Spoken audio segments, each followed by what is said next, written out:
Imagine waking up to Thank you find your all car for missing, coming. not stolen by a Let's thief, begin with but the taken by the agenda. very people meant to protect your Our community. first This isn't a item is crime from the community shadows. This is the outreach. power of an HOA president who rules her neighborhood like a queen and punishes anyone who dares to step out of line. The neighborhood of Maplewood Heights looked like perfection. Manicured lawns, matching houses, kids riding bikes on safe streets. It was the kind of place people dreamed of raising their families. But behind the fences and friendly smiles, there was a hidden truth. At the center of it all sat Ashley Thompson, the newly crowned president of the Homeowners Association. Ashley was everything you'd expect from a leader in a wealthy neighborhood. Blonde, confident, always dressed in designer clothes, she carried herself like someone born to be in charge. Neighbors once admired her. She had risen from a simple HOA secretary to treasurer, and then president, after promising to restore order and pride to Maplewood Heights. And at first, she delivered. Streets were cleaner, lawns greener, property values climbing. People called her savior.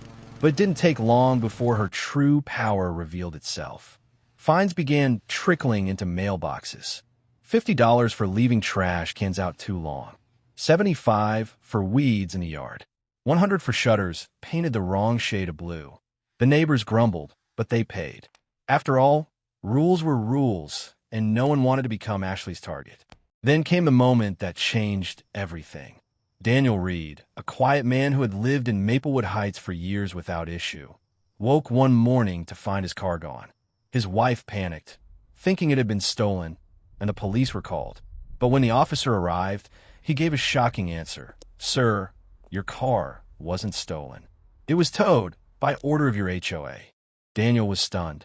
He hadn't broken the law. His car had been parked in his own driveway. The reason? Ashley had declared it unsightly because of a small dent on the passenger door. To get it back, Daniel had to pay over $450 in towing and storage fees. At the next HOA meeting, Daniel stood up, shaking with anger, demanding answers. But Ashley remained calm, her hands folded neatly on the table. She gave a cold smile and said, "Daniel, rules are rules.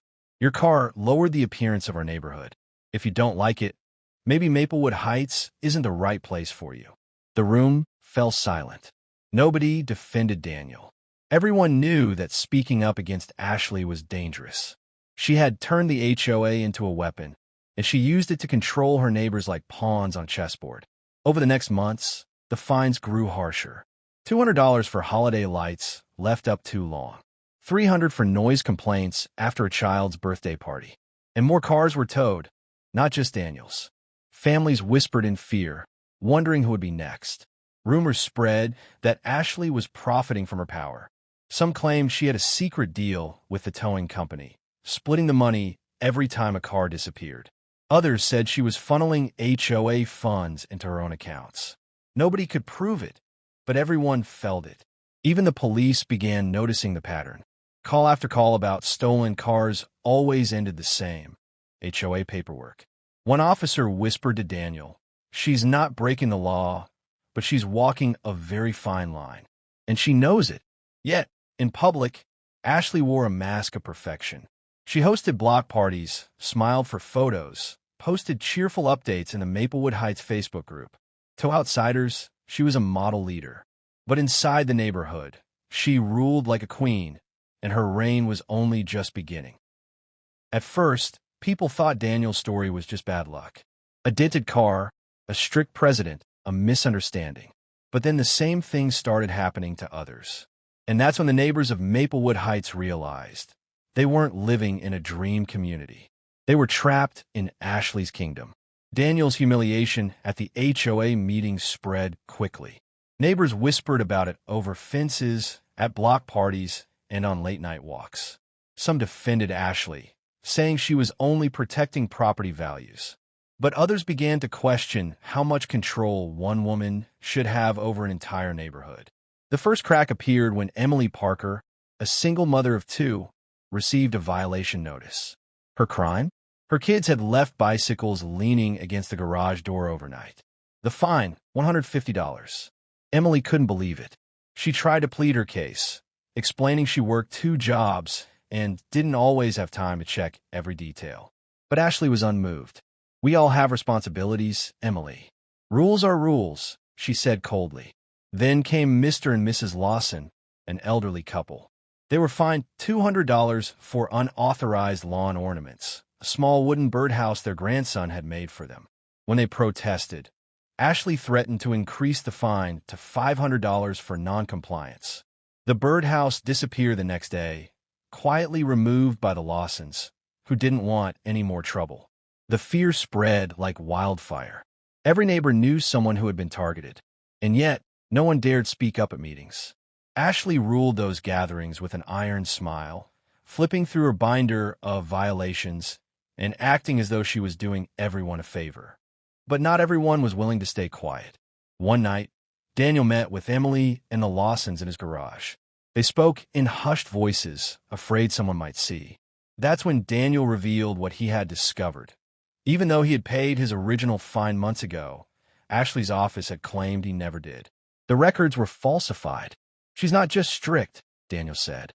"She's lying. She's making money off us." Whispers turned into suspicions, and suspicions turned into anger.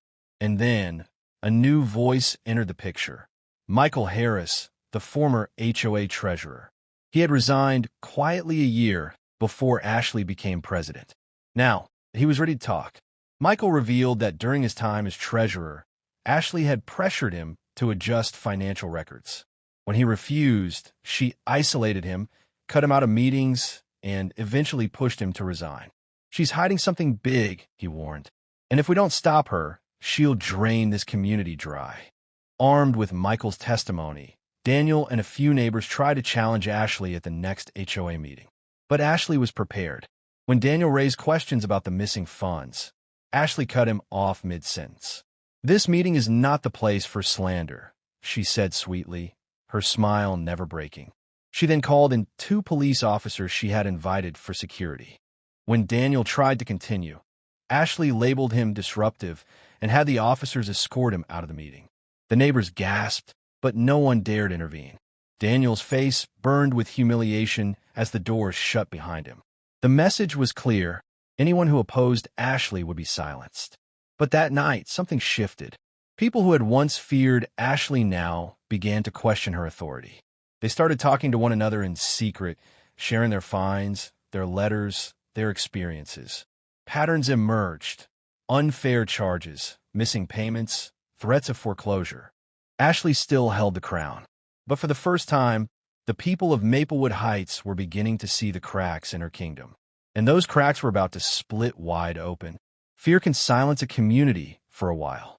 But when fear turns into anger, even the most powerful leaders start to lose control. And Ashley was about to learn that the hard way. After Daniel's public humiliation, many neighbors stayed quiet on the surface, but behind closed doors, whispers grew louder. People began comparing notes, stacking violation letters side by side. The similarities were undeniable: inflated fines, vague accusations, and even double charging. The final straw came with the Jeffersons, a young couple who had just moved into Maplewood Heights. Excited to start a new life, they decorated their porch with string lights for their baby's first birthday party. The very next morning, Ashley slapped them with a $500 fine for unauthorized lighting. The Jeffersons were stunned. They pleaded with Ashley, but she simply tilted her head and said, "If you can't afford the rules, perhaps this neighborhood isn't for you." The cruelty hit harder than the fine itself. The Jeffersons weren't longtime residents like the Lawsons or Daniel. They had barely unpacked, yet Ashley was already squeezing them. That was when something snapped. Daniel called for another secret meeting, this time at Emily's house. Nearly half the neighborhood showed up. The room buzzed with frustration. The Jeffersons brought their fine letter, the Lawsons shared their missing birdhouse story, and Michael Harris laid out financial records that didn't add up. For the first time, they realized they weren't alone. Ashley had been manipulating them all, one by one, keeping them isolated. But now, they were united. "She's stealing from us," Michael said firmly. "And the longer we let her, the more power she gains." The group decided to act. They drafted a petition to audit the HOA's finances and remove Ashley as president. But they knew Ashley wouldn't give up without a fight. And they were right. At the next HOA meeting, Daniel stood up and presented the petition, his voice steady. Dozens of neighbors stood behind him. For a brief moment, Ashley's smile faltered. But then she leaned forward, her tone sharp as glass. "This petition is invalid," she declared. "These claims are baseless and, frankly, slanderous.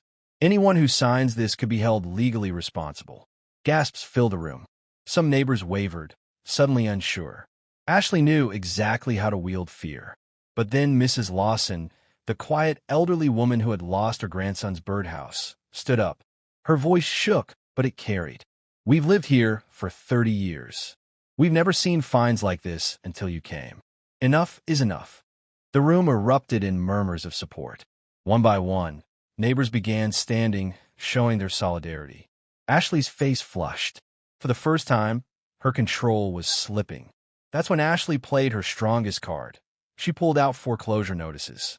She announced that several families were delinquent on fines and would be losing their homes if they didn't comply. The room went silent. Shock turned to outrage. People shouted, others cried, and the police were once again called in to restore order.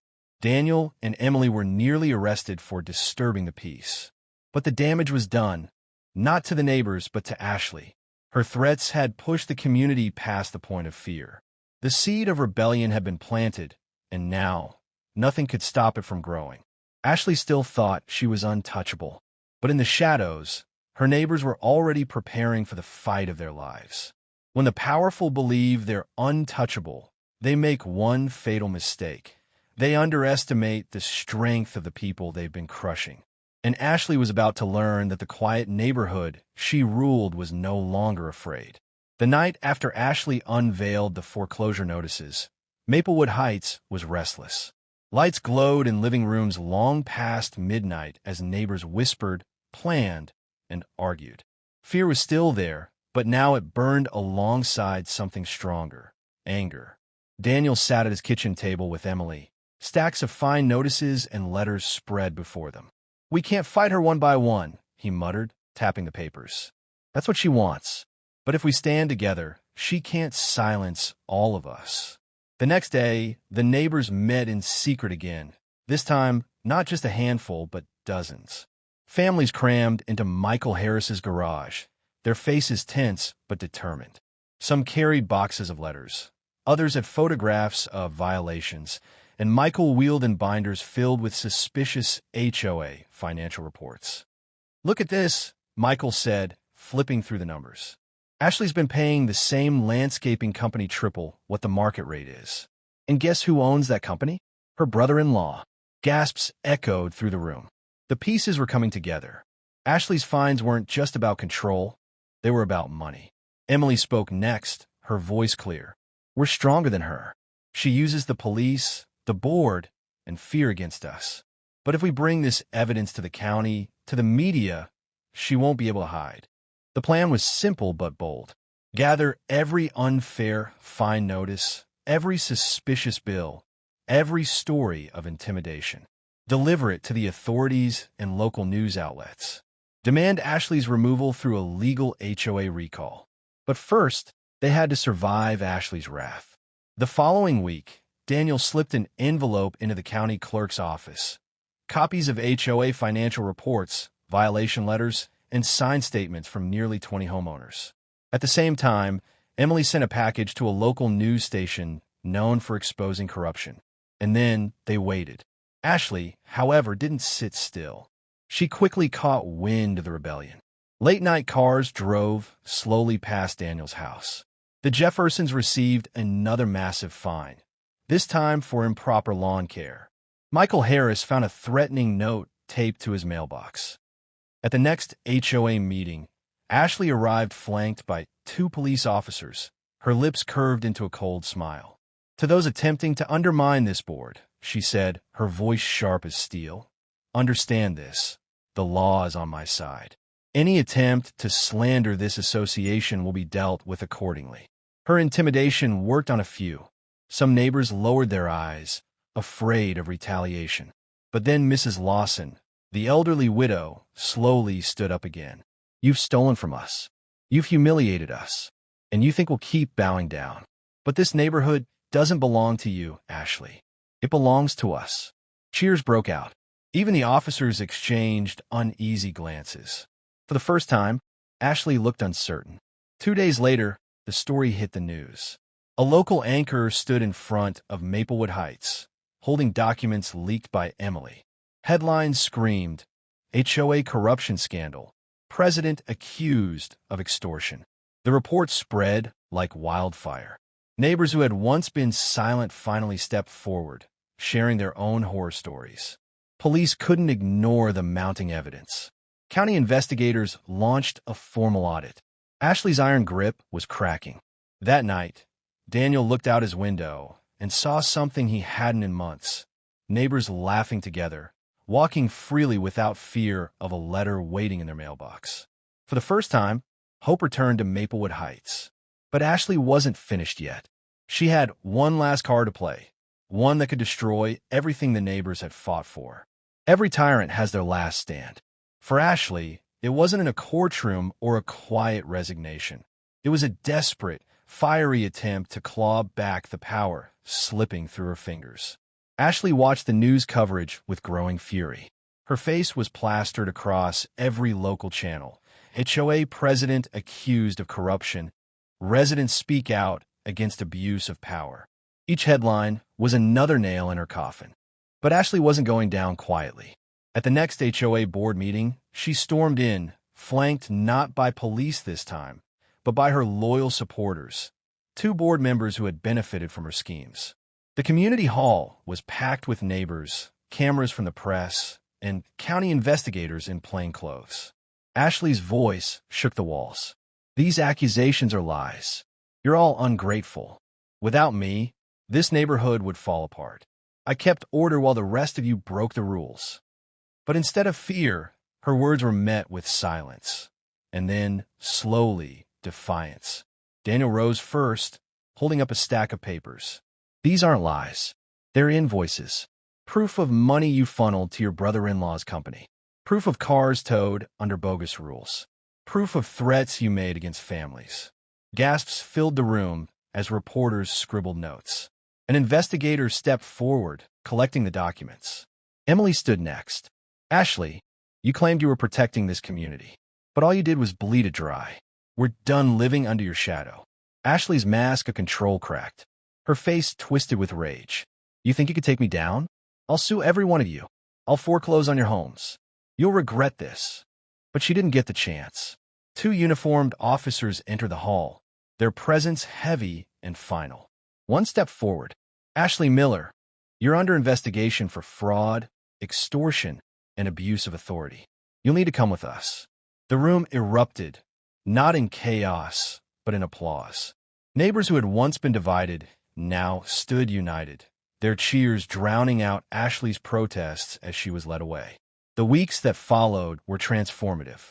The corrupt board was dissolved. New elections were held, and this time, the residents chose leaders who listened. Fines were reduced, transparency was restored, and slowly, Maplewood Heights became what it was always meant to be, a neighborhood, not a battleground. On a quiet Sunday morning, Daniel and Emily walked down the street. Children played freely. Mrs. Lawson tended her roses, and Michael Harris waved from his driveway. The dark chapter had finally ended. Emily turned to Daniel and said softly, "Funny, isn't it? We thought Ashley was unstoppable, but in the end, it wasn't her rules that held us down. It was our silence. And once we found our voices, she didn't stand a chance."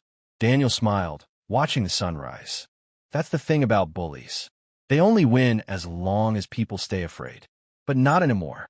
Not here. The camera of life panned back, showing a neighborhood reborn, free at last from the shadow of one woman's greed.